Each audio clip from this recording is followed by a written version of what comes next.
Okay, so how do you find creativity, magic, and imagination in yourself to create such amazing tricks and routines? As a young magician, I try to create new and improved routines and tricks, and I'm inspired when a magician such as yourself can create magic that's beyond regular and rises above the top. I guess I just want to know the secret behind how you yourself got started in creating the magic that you create. Have you been through failure, and how do you rise above your obstacles and keep trying? That's a really good question. All right.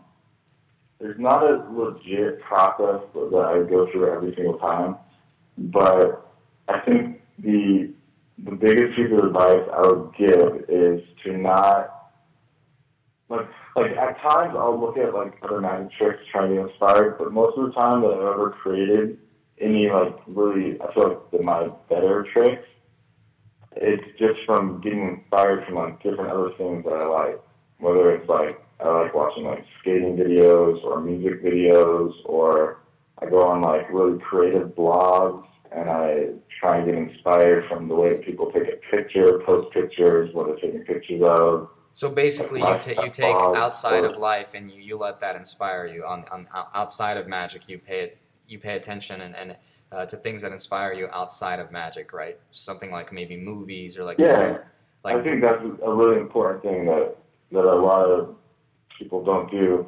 And also, I mean, you have to like it helps so much to be able to have like a couple people that you trust that you can like jam with and like talk with ideas about, because when you're only thinking about ideas, from yourself, or like when you're only in your own head, it's like a one-sided thing. So the more you can get like an outside opinion that maybe doesn't change the whole trick, but it changes your thought process a little bit and just tweaks it, then you can go down a new kind of path thinking. And to be honest, I mean, I started with creating a lot of just, like, I would take just plots and just try and, classic plots and try and just put my own twist on it. But I mean, lately, it's just I wanna just try and come up with something that's completely new.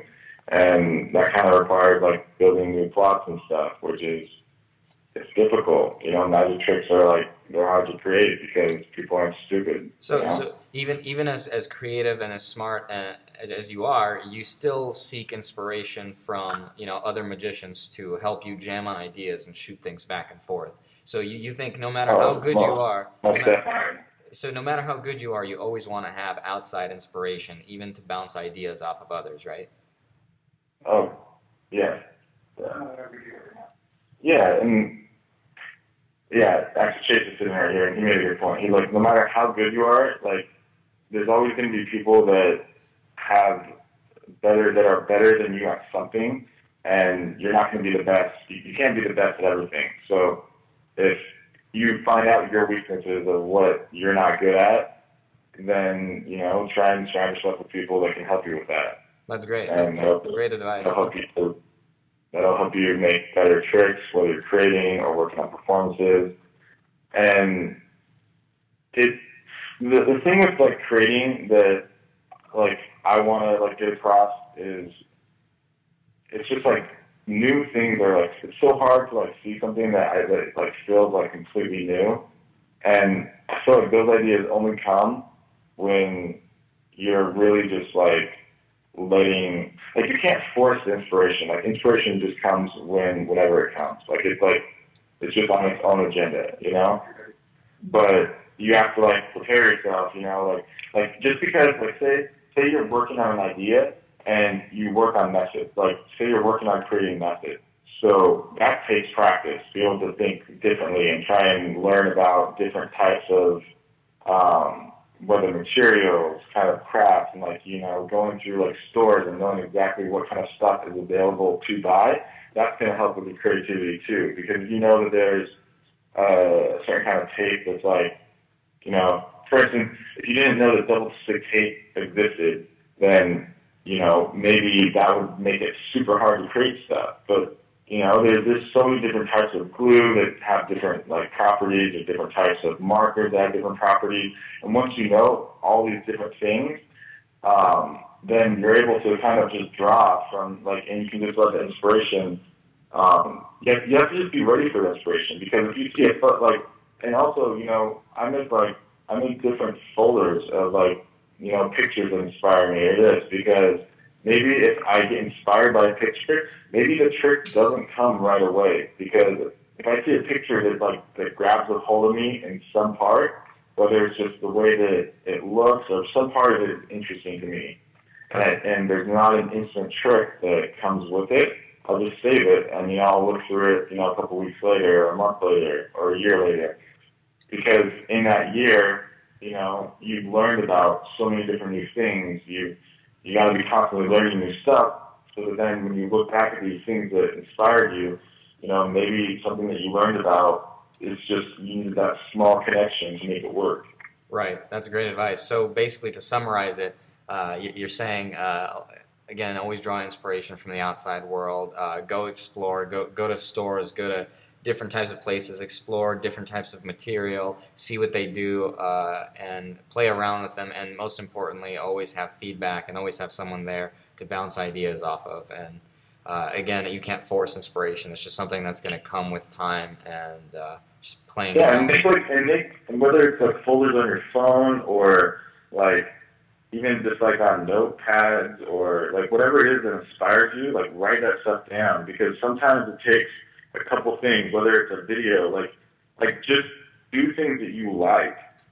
Take what you like and let it affect and express your magic through what you like, because the problem that I'm finding with myself and I'm learning as I go is the more that I just do things that I like, no matter what anyone else likes, and I try to express myself through that, then it becomes more original. It's weird, because if you just take a trick off the shelf and you try and put a presentation to it, right off the bat, everyone usually tries to put something to it, just draw from something that you actually mean something to you, that resonates with your soul, you as a person. Mm-hmm. And that's when you'll start to get something good. That makes sense. That's great. And the second follow-up to that question that he had is, have you been through failure, and how do you rise above the obstacles? How do you deal with things that maybe put you down, or when you're maybe you're it's hard, you're having a hard time creating stuff? How do you deal with it?